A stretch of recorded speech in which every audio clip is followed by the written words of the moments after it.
ఏంటంటే ఇంకా కొంచెం టైం ఉంది కాబట్టి 10 o'clockకి నిన్న నాకు జరిగిన సంఘటన నాకు ఎందుకో బాధ అనిపించింది. ఆ బాధని సభలో వ్యక్తం చేయవలసిన అవసరం కూడా ఉందని చెప్పి నేను భావిస్తున్నాను. మీరందరూ తెలుసు, మన లోకేష్ గారు ఒక మాక్ అసెంబ్లీ అని చెప్పి లాస్ట్ టైం పెట్టాం.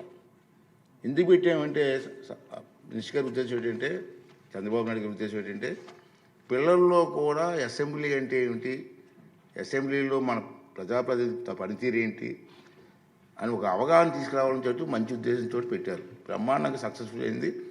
మేము ఎన్నో రాష్ట్రాలు తిరిగాం. మధ్యని డిప్యూటీ స్పీకర్ మేము లక్నో ఎన్ని తిరిగాం. అక్కడ కూడా బ్రహ్మాండంగా చేశారని వాళ్ళు కూడా మన ప్రశంసించారు.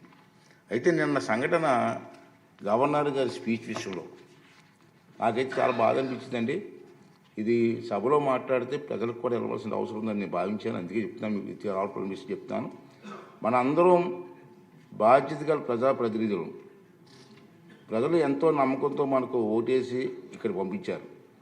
వేలాది మంది పోటీ పెడితే కేవలం 175 మందిమే ఇక్కడ కూర్చునే అరుదైన గౌరవం మనకు దక్కింది.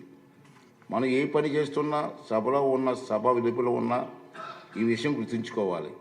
సభా గౌరవాన్ని పెంచకపోతే పర్వాలేదు, కానీ దిగజార్చే హక్కు మాత్రం మనకు లేదు అన్న విషయాన్ని ప్రతి ఒక్కరు గుర్తుంచుకోవాల్సినటువంటి అవసరం ఉంది. దురదృష్టవశాత్తు నిన్న మనం ఆహ్వానం మేరకు సభకు వచ్చేసిన గవర్నర్ గారు ప్రసంగిస్తుండగా మనం చూసిన దృశ్యాలు మనకు ఖచ్చితంగా తలవంపులు తెచ్చేవే. చాలా బాధ అనిపించేది. ప్రజలు మన నడవడికని నిశ్చంతగా కనిపెడుతూ చూస్తూనే ఉంటారు. అవకాశం దొరికినప్పుడు బుద్ధి చెప్పడానికి వెనకాడరు. నాకు మరీ బాధ కలిగిన విషయం ఏంటంటే, విద్యార్థుల్లో చట్టసభలు అంటే అవగాహన పెంచే ఉద్దేశంతో వారిని సభా కార్యక్రమాలకి చూసేందుకు ఆహ్వానించాను.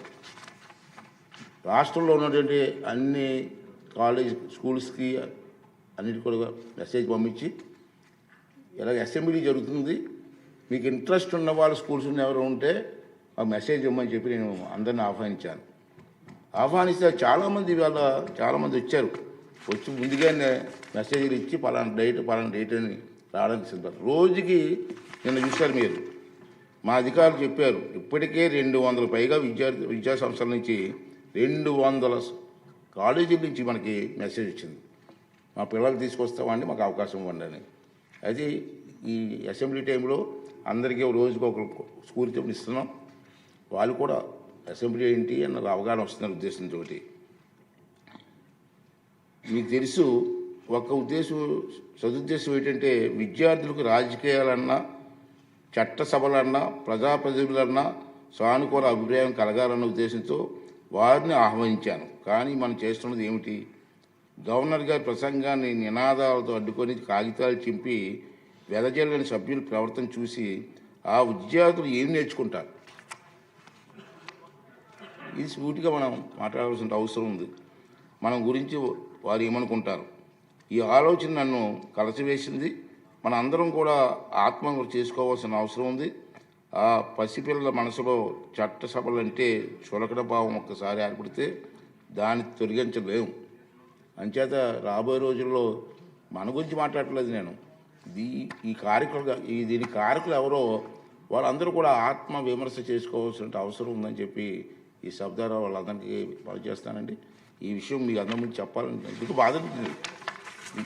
అంటే ఈవేళ ఈ విషయం మీ ముందుకు చెప్పాలనే ఉద్దేశంతో ఈ 4 మాటలు చెప్పడం జరిగిందండి. ఇప్పుడు